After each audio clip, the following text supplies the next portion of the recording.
Le président de la République, Alassane Ouattara, décide de faire de l'année 2023 l'année de la jeunesse. Cette volonté du chef de l'État d'offrir un mieux-être aux jeunes est déjà inscrite au rang des priorités des cadres. Profitant du premier jour de l'année 2023, le ministre Mamadou Sangafoua Coulibaly a échangé avec les étudiants de l'université de Kourougo sur ces points du message à la nation du président de la République. Une rencontre d'échange organisée autour d'un dîner. Le délégué général des étudiants de l'université de Kourougo et le président de l'amicale des anciens étudiants remercient le ministre qui veut d'une jeunesse travailleuse et soucieuse de son avenir. Vous donnez aujourd'hui la chance à plusieurs étudiants, c'est-à-dire plus de 600 étudiants, loin de leurs familles respectives, de vivre l'ambiance familiale autour d'une table avec des mets bien garnis. Le conseiller technique du président de la République, Lassina Ouattara, par ailleurs député de Kourougo, et le préfet de la région du Poro encouragent les étudiants à saisir toutes les opportunités qui seront offertes pour leur insertion dans le monde du travail. Le ministre des Mines, du Pétrole et de l'Énergie s'engage à accompagner les jeunes. Sangafoua Coulibaly exhorte les étudiants à se tourner vers les mécanismes d'insertion mis en place par le gouvernement. Dans son adresse à la nation, a placé l'année 2023 sous le signe de la jeunesse. Des ressources seront rendues disponibles pour que ceux d'entre vous qui ont des projets pertinents et qui font montre du talent qu'il a rappelé pourront bénéficier de ces financements pour leurs projets. Si vous écoutez avec beaucoup d'attention l'adresse du président, vous allez savoir que la balle est désormais dans votre camp. Sangafoua Coulibaly a aussi appelé les étudiants de Kourougo à être des citoyens modèles respectant la chose publique. Face aux nombreux accidents de la circulation des engins à 2 et 3 roues, le ministre appelle la jeunesse au respect du code routier.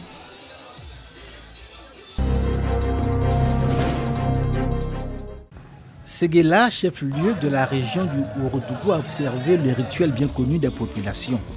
Un concerto organisé à l'espace pavé, doublé d'un feu d'artifice pour accueillir la nouvelle année.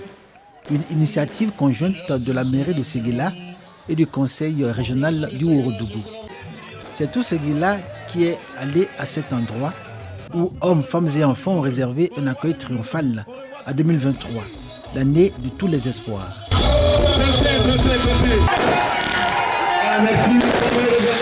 Je suis heureux parce que nous sommes en 2023. C'est une joie indescriptible et c'est une réalité. Nous nous retrouvons ici pour oublier tout ce qui s'est passé en 2022. Voilà, donc nous prions Dieu pour que l'année 2023 soit la meilleure pour nous. Bien avant le concerto à l'espace pavé, l'atmosphère de la nuit du 31 décembre à Séguéla était spirituelle. À l'église Notre-Dame de l'Assomption, c'est dans le recueillement que les fidèles catholiques ont attendu l'avènement de 2023. La même observation chez les fidèles évangéliques Temple Alliance. Par des chants de louanges et des danses, ils ont exprimé leur reconnaissance à Dieu pour avoir permis une nouvelle année que tous espèrent abondante, prospère et fructueuse. Communion, solidarité et partage étaient au rendez-vous de la célébration du Nouvel An à Séguéla. Élus et responsables de l'administration locale à divers niveaux hiérarchiques ont été conviés à un repas au domicile du préfet Karim Diarrassouba.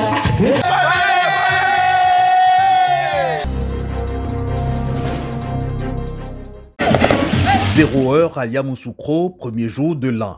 Déjà le deuil de 2022 au maquis et autres lieux de réjouissance, place aux espoirs nouveaux qu'inspire 2023.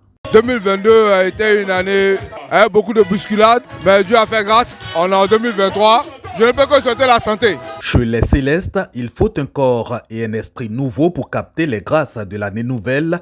Idem à l'Assemblée royale internationale et les autres églises. Donc au rendez-vous, adoration, louange, méditation, prière. Traverser 12 mois sans incident, c'est vraiment pas du ressort de la force humaine, mais du Dieu très haut. Donc ce culte pour nous, vraiment, c'est un culte de gloire, de louange, d'adoration à notre Dieu pour lui dire merci. 2023 se termine par le chiffre 3. Le chiffre 3 qui est le chiffre de la résurrection, qui est le chiffre de la victoire. Notre prière, c'est que ça soit une Côte d'Ivoire ressuscitée à tous les niveaux. Au pied de la basilique Notre-Dame de la Paix, ce réveillon de Nouvel An, seulement des blessés aussitôt pris en charge, pas de décès du fait d'accident ou d'accouchement. La veille sanitaire mobilise à la PMI, par exemple, médecins-chefs et sages-femmes. Au CHR, urgence pédiatrique, chirurgicale et obstétricale, bref, les services essentiels au travail, comme de jour. La maternité est bien prête, elle est très prête même pour accueillir les parturientes. On peut accueillir 2 en salle de travail et puis 2 aussi en salle d'accouchement. Donc ça fait 4 au total. Nous avons déjà réalisé 11 accouchements.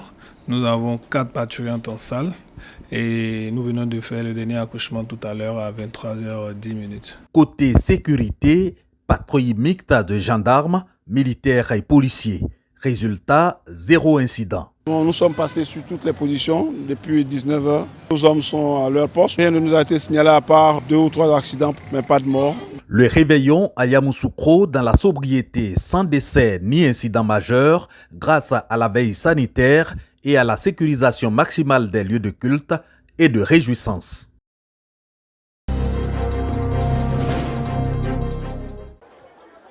Difficile de s'effrayer un passage dans cette rue de Kourougo ce vendredi 30 décembre, veille du Nouvel An. Plus de 20 000 personnes, dont 95% des femmes, attendent la distribution des kits alimentaires. Kits composés de riz, d'huile, des pâtes de tomates. Un geste du président de la République Alassane Ouattara pour soutenir les ménages économiquement faibles de la commune de Kourougo afin de passer les fêtes de fin d'année en toute quiétude. Un don remis par Ouattara Lassina, conseiller technique du président de la République. Les bénéficiaires traduisent leur reconnaissance au président de la République et à son conseiller pour cette marque d'attention en cette fin d'année. Il y a des gens qui ont plus d'argent que Papa Laspé, mais qui ne font pas ce qu'il fait. Donc vraiment, je lui dis grand merci, beaucoup de courage à lui, beaucoup de santé aussi, qui continue de faire du bien à la population de Kourougo. Quand on n'a pas l'amour du prochain, on peut avoir tout, mais on ne pourra pas partager. Et celui qui partage, c'est lui le plus riche. Nous nous disons merci. Merci pour cette fête. Merci pour cette fin d'année. Et merci et bonne heureuse année à toute la Côte d'Ivoire, au président et son épouse et à l'AS. Ce sont plus de 100 tonnes de riz remises aux populations. Ouattara Lassina remercie le président de la République, son directeur de cabinet, Fidel Sarasoro, et les cadres de Kourougo pour leur sens de partage et de solidarité envers les moins nantis. Chaque année, au nom du chef de l'État, son excellent Alassane Ouattara, on fait les dons à la population. Et la fin de l'année, il faut que nos parents aient quelque chose à manger, aient quelque chose pour faire la fête. Parce que ce n'est pas tout le monde qui peut faire la fête. Depuis 2011, les ménages défavorisés de la commune de Kourougo bénéficient des kits alimentaires de la part du président de la République Alassane Ouattara. Des kits distribués à la veille des fêtes religieuses et fin d'année. Les populations des villages de la commune de Kourougo ont également bénéficié de l'élan de solidarité du chef de l'État. Nul n'a le droit d'être heureux tout seul. Cette vérité, le député d'Abouasso l'a traduite à la veille de la fête du Nouvel An. Au lendemain de sa visite à plusieurs familles vulnérables et démunies, leurs chefs respectifs ont été invités à le rencontrer. Pour cette fête, ils reçoivent une enveloppe et des poulets. C'est un accompagnement pour accueillir 2023 dans la joie. Vraiment, je lui dis merci. Qu'il nous donne longue vie. Tout ce qu'on souhaite l'année 2023, que Dieu nous donne ça. Dans cette habitation au quartier commerce, la sauce pistache et le foutou sont au menu. C'est généralement le repas de fête en milieu rural. Ce repas attendu pour midi donne le ton de la fête du 1er janvier que les populations vont vivre sur divers axes.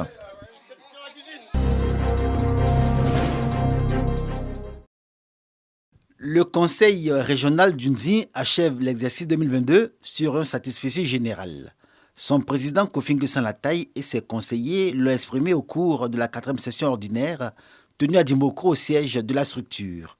Session essentiellement consacrée à l'adoption de l'état d'exécution du budget bonificatif numéro 1. Les conseillers à l'unanimité ont relevé la mise en œuvre efficace et efficiente des décisions prises, lesquelles se traduisent par diverses actions posées et activités menées au bénéfice des populations dans tous les domaines du développement. Ce sont au total 81 opérations qui ont été exécutées. Kofi N'Guessan Lattaille se félicite surtout des actions portant sur le social et la construction de logements et habitats pour les fonctionnaires et agents de l'État dans l'Unzi. Il y a des travaux en cours et chaque année, si nous apportons 5 nouvelles infrastructures, je crois que dans quelques années, le rapprochement des infrastructures des populations sera réalisé. À la demande du président du conseil régional d'Unzi, les cadres du conseil ont bénéficié d'un renforcement de capacité à la prospective et à la veille stratégique des agents de la structure reconnus pour leur abnégation au travail et la qualité de ce qu'ils ont fait au cours de l'année, ainsi que de leurs performances ont été primés. Des micro- et petites entreprises seront installées dans plusieurs localités de la région d'Unzi. Des indicateurs de bonne gouvernance qui renforcent le positionnement du conseil régional d'Unzi et l'image de son président.